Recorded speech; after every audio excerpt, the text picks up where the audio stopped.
Hello, everyone. On 16th of January 2023, India would have completed a phenomenal journey. This is the journey of India's COVID-19 vaccination, 2 years of it. And one of the chroniclers of this journey is Aashish. His new book, Braving a Viral Storm, India's COVID-19 Vaccine Story, is in the bookstores. So go and see what it took for India to get the first vaccine. Remember, the Prime Minister had taken the first jab on 16th of January 2021. Ashish, should I call you a fly on the wall, a chronicler, or what made you write this book? Thank you, Marya, for inviting me on your show. This book is essentially a celebration of India's achievements. It's a celebration of India's tenacity to have overcome or at least combat very hard a pandemic, which was a global problem, and against several odds because given where we are in our economic and socio-economic journey, a lot of analysts or experts did not give India a chance to really achieve what we have achieved so far. I did speak. I mean, Sudhir and I, Sudhir, who's my co-author, and I, we spoke to several individuals who participated in this program, in the vaccination program. So we got a lot of first-hand inputs on what really went on in the journey. So yes, you can call us a chronicler, not necessarily like involved directly, but got a lot of information from the people who were involved. Okay, when the WHO, Ashish, said that the world is in an uncharted territory, of course, nobody knew what will be the medicine to cure this or what will be the vaccination that can prevent us from having COVID-19. But overall, what followed was that because of the sheer population that India has, several scientists, doctors presented a very nihilistic picture of the country.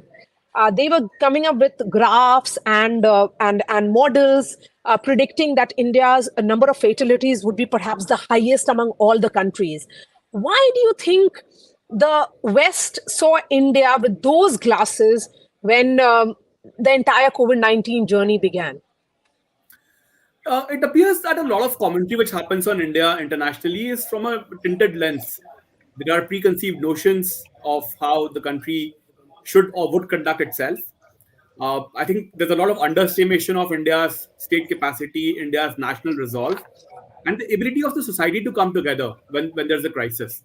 And I think these are the qualitative factors which don't get factored in when you basically do extrapolations out of a few days' data. So I think that was also the case in this event. And Manya, you would remember that if you go back to 2020 when the pandemic struck, even countries like Italy, for example, had a difficult time in the first few weeks. I mean, we had stories of how doctors had to prioritize old people versus new people for saving. We heard stories from New York where dead bodies were stacked in containers for a while. So somehow the same story or the same severity of stories in other countries don't get covered as negatively as. I mean, this is not to say that there wasn't a problem, or this is not to say that we can't do better, but it's the way, it's the objectivity with which how you cover different stories. So I think that seems to be varying with the international media. And India surprised the world. Indian leadership surprised the world as well. Ashish, in chapter 4 of this book, I'm going to tell the viewers, please go buy this book because it's a must read.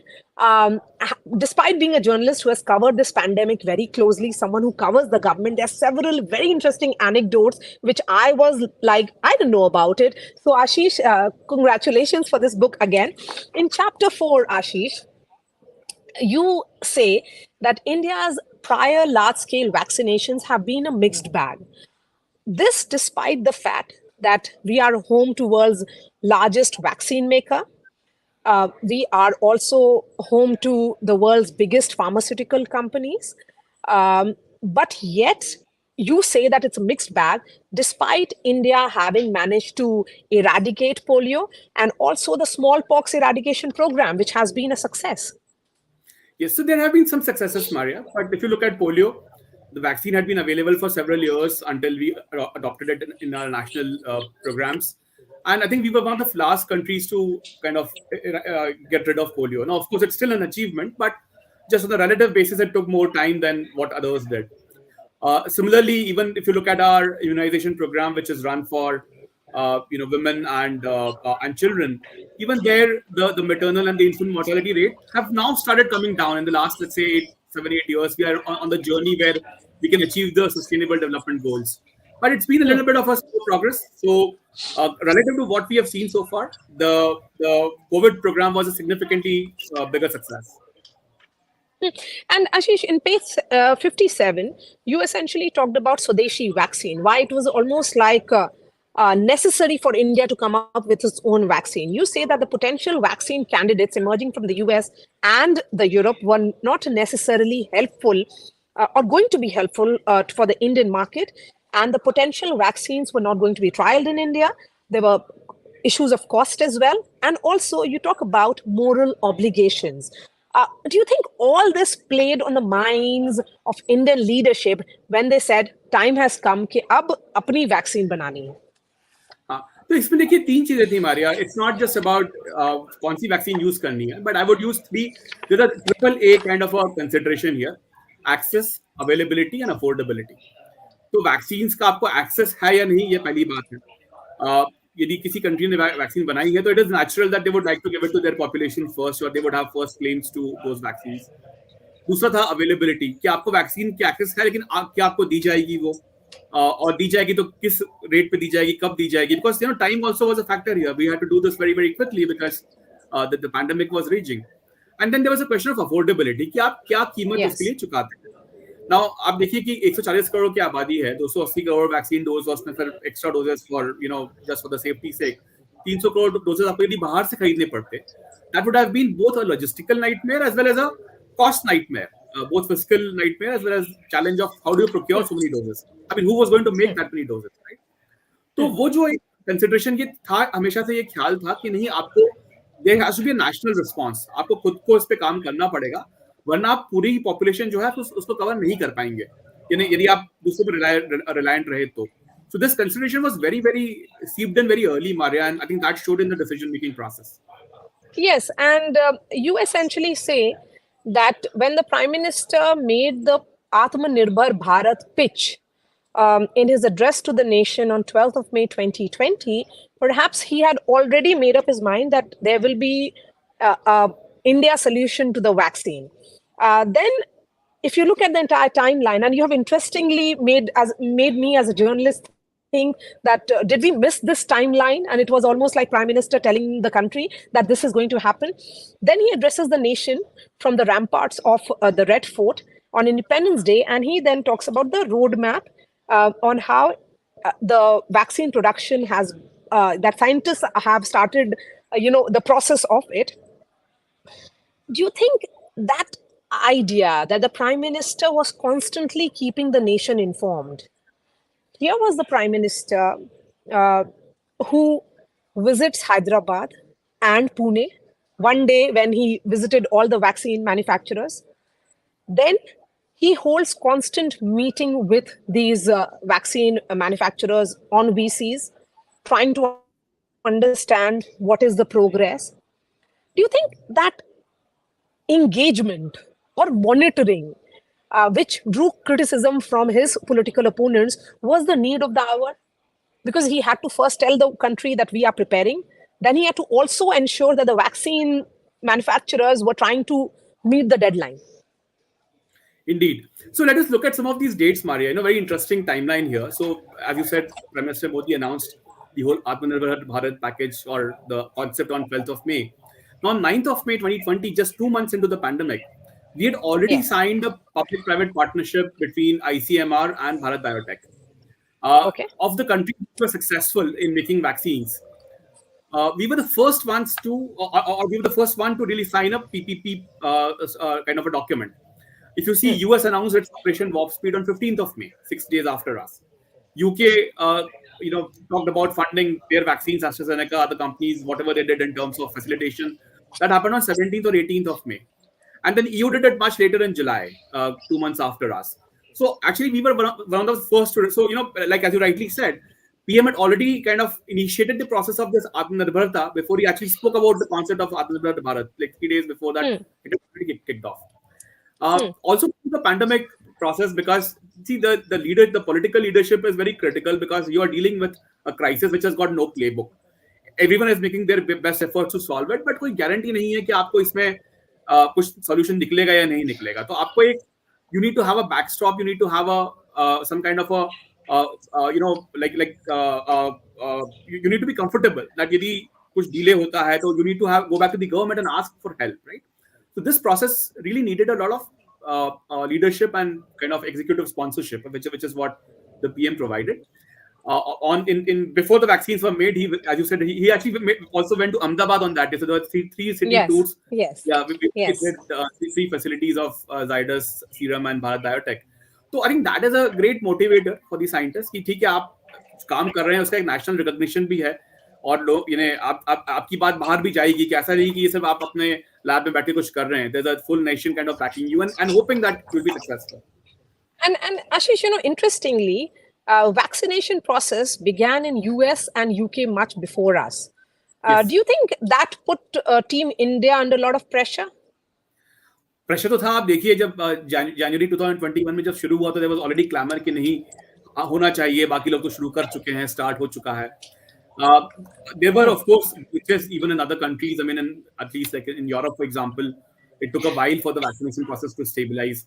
So yes, but there was this demand that India should also go forward. India also had a very equitable process, Maria. For example, we did not look at. I mean, there were if you remember, there was a lot of commentary कि चलो cities में पहले दे दी जाए vaccines, या some kinds of professions should get vaccines first. But we followed a very standard kind of a WHO recipe here, that you have frontline workers and the healthcare workers, and then you went to 60 plus, then 45 plus comorbidities, then 45, and then we opened it up for everyone else. So we had a very methodical way, and it was a very equitable process. We did not try to prioritize any particular group of by profession or by location, by geography. वो नहीं किया हमने. And regulatory challenges, because there were all these talks that Moderna and Pfizer will be available in Indian markets, but we never saw that. So again, yeah, it's the same thing that, I mean, of course, Moderna was approved in India as well, but see, there were no vaccines. Like, the demand was far outstripping the supply of vaccines. They can take any producer. It took a while for आपने vaccine बना भी ली, but जिस quantity में चाहिए उसके लिए तो समय लगेगा ना उसको रैंप अप करने में. So we took 5-6 months between January and say May, end of May, early June. Same thing happened with other vaccines also. It's easy to say that, okay, I've done it, but then to get it to the, I mean, who are the buyers, who are the countries, what quantities are required, that was never going to be easy, and we foresaw that, which is a good thing, that we knew that the initial part will be slow, but then suddenly there'll be a takeoff after that, 5-6 months. And that takeoff has been phenomenal, because then you write in your book, and I'm going to read another paragraph from this book, Ashish, you say that by mid-July 2022, India had hit 2 billion vaccinations. Ladies and gentlemen, US, Canada, and all of the Europe, which together host the vast multinational Western big pharma companies, who all came up with COVID-19 vaccination, had performed 1.95 cumulative vaccinations at exactly the same time. Why did India manage to do what so many countries could not? And just look at the pace. We may have started late, but yes, we got the process right, we got the numbers right, and we got the entire scientific digitization right. Absolutely. So two major factors. One was the use of technology, Maria, as you indicated, the Coven platform. Again, here's another anecdote, that Coven platform was first discussed in May 2020. Yes, I'm going to talk about it a little later. I'm going to talk about, because I have a question about the Coven platform. But first, explain to me what India gets in 2 billion doses by mid-July 2022, and which is much higher than all these countries combined. See, उसमें तो major बात ये थी कि look at vaccine hesitancy, right? We really did not have. I mean, of course, we had some hesitancy to start off, but if you see the communication strategy which was adopted, we had a full communication strategy document released before the vaccination in November 2020, November-December timeframe. We had a full document on how to tackle this. वो document में, Maria, there were strategies around geographies, around languages, around social segments, how to use influencers, social media influencers. It's a fascinating document. which was created by the health ministry. So actually we followed that, right? And आप देखिए कि of course PM led by example by talking about his vaccination and queuing up. I mean registering like on Covid like everyone else did when his turn came as per his age. So I think that signaling was very critical. We've been very appreciative about, and we've seen it written in the book that ठीक है थोड़ा बहुत opposition था, but largely speaking, people across political parties, cricketers, Bollywood celebrities, other sports people, business Excuse people, me. they all kind of talked about it, all kind of tweeted or shared us on Facebook. So that built a bit of a social kind of a peer, not peer pressure, but it's a nudge, right? Like if your colleagues are posting something about vaccination, then you also are kind of Yes. eager to know ki Yes. kya hai, So it built a good social momentum that way through a very collective action. So that communication and then the follow up by the society was really, really differentiating relative to other countries where vaccine hesitancy continued to exist until well now, basically. And COVID proved to be the backbone for this entire vaccination drive. India started the entire digitization process much before 2020, when we first saw the pandemic, and 2021 when the vaccination process began. Ashish, you talk about team Prime Minister Narendra Modi, this team that was created by Prime Minister Modi when he dials Mr. Sharma, and in a week's time he starts working. But he also is a man who understands that Aadhaar has to be linked, and that is the only way the entire record can be maintained. When it talks about the vision, how do you pick these people? Because the choice of your people will decide the success of a story. Indeed. And Maria, the first meeting of Coven happened on Coven, or the need of a technology platform happened in May 2020. अब May 2020 से तो vaccine की बात शुरू हुई थी. So no one knew कि vaccine आएगी नहीं आएगी कब आएगी, no idea. But even then we had a discussion that okay, जब भी वैक्सीन आएगी, it cannot be done without technology. We were very clear practically in May 2020 that there's not going to be a manual process. The vaccination process will be based on a technology platform and linked to Aadhaar or some kind of an identification so that you have full traceability of the cycle. Now, that I think was a great foresight because we never tried anything else. We straight away chose that option. We have to go with a technology platform. Also, there's another platform called EVEN, Electronic Vaccination Information Network, which was developed a few years ago in 2015-16 time frame for the normal immunization program which India runs. तो उसको हमने फिर repurpose किया कि उसके ऊपर आप कोविन मतलब उसको कोविन के रूप में ढाला basically and of course Mr. Sharma's team was well experienced in that process because of the Aadhaar background, so they knew exactly what kind of requirements would be there. And the advantage has been, Maria, that like if you look at other countries like Yes. Suraj was showing me his vaccine card, right? It's a manually written vaccine, handwritten vaccine card. तो उसमें कुछ भी नहीं है, just print out आप ले लें, print out और डाल लें उसके अंदर कि भाई मेरा ये नाम है, मैंने वैक्सीन ले ली. तो who knows? And interestingly, you have put this entire experience under this title, which is called Punching Above the Weight. And you say they don't necessarily have such a system as COVID, essentially talking about Western countries. The US, for example, does not have any national level vaccine registration or tracking mechanism. Then they do not know how many people they have vaccinated and whether they've got the first dose or the second dose. Exactly. It's just a collection of bottom-up data as to the numbers. Tracking the first dose and second dose is very difficult because you could have gone to one pharmacy for first dose, you could have gone to other pharmacy for second dose. You yourself may have lost the card, etc. in between because it's a paper-based card. So there were all kinds of complications. Some states in US did better, like some states did have some systems, but not the entire. I mean, there was no country-wide system. India में तो ये था कि चलिए आपका transfer हो गया दिल्ली से बॉम्बे और आपने बॉम्बे जाके वैक्सीन लगवा ली, right? So it was even that was possible. Now that I mean, it was quite, and it would still be tracked in the central system, but that was not the case in, let's say, several states in the US. So yes, I mean, even Japan, for example, did not have a very, I mean, they are a very advanced country, advanced economy with a lot of technology backbone, but they did not have a system like ours. So I think this was a very unique effort. And actually, Maria, we even captured details of vaccinators, who were the vaccinators, how many doses they provided. PM Modi actually wrote a letter to the vaccinators when 2 billion doses were hit, that, he personally thanked them. And he could thank them because, well, the names were known. Like, you knew who they were and what they did. And the lady who have vaccinated him, the nurse, the story begins with that. And you say, laga bhi di aur pata bhi nahi chala. That is what the Prime Minister had famously said. We had all reported about it. And again, that's a very subtle messaging there, that don't be afraid of the vaccine. It's not some, Ah, it's not it's very painful. subtle, such a subtle message. Yeah, it's okay. It's just one of those experiences. Yes, yes, and we are showing that footage where the Prime Minister got the first vaccine, and that was a light-hearted comment that the Prime Minister had remarked on Sister Niveda when she inoculated him. And Sister Niveda, originally from Puducherry, and Sister Rosama Anil, hailing from Kerala. It was important for all of us to know those two nurses who vaccinated Prime Minister Modi.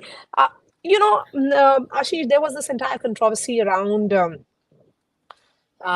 delay that came in the approval to Covaxin, the WHO approval for, if you have got Covaxin, then you won't be allowed to move. It will not be seen as an internationally recognized vaccine. Uh, do you think that was similar to the West's approach to India, what it had been pre-COVID management? I think this issue, Maria, would have to be studied in more detail as to what happened in that process of approval. I think what would really help, and I would take a forward-looking view here. While the analysis and the postmortem can be done, is that the fact, okay, we have got Covaxin now approved internationally. We had Serum Institute getting a approval for its Covax vaccine from the US FDA. Yes. uh, so we have had this experience now of approaching international agencies and getting Indian R&D approved. In the past we have had our medicines approved, but several of them were, could have been specific. I mean, it may not have entailed a lot of R&D. It would have been had some R&D, but here grounds of products have been completely approved by international bodies. So yes, I mean, there were probably glitches, lack of understanding on the part of the Indian system of how to approach this. Perhaps there were questions on the, we'll have to wait to know for a few years or some time for the next book to talk about what happened in the Okay, international so organization. you have pitched for your next book as well, Ashish. Really appreciate your time. Wishing you all the best, and for the viewers, tell us why should we read this in one word. Well, I should say one phrase to celebrate India's success. Thank you so much, and all the best. Thank you so much, Maria.